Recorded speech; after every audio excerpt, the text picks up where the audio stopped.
అందరికీ నమస్కారం. పరమత సహనం అంటే ఈ గేయము ఆలకించి మీరు ఎంతవరకు నిజమో, అబద్ధమో చెప్పండి.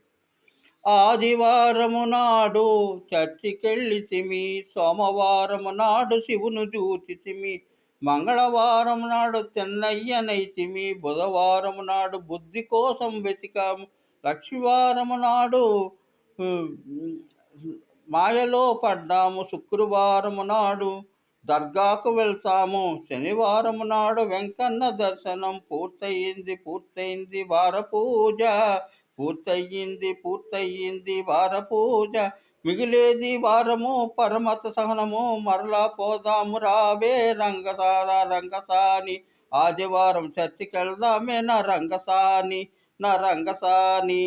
ఇదే మత సహనం.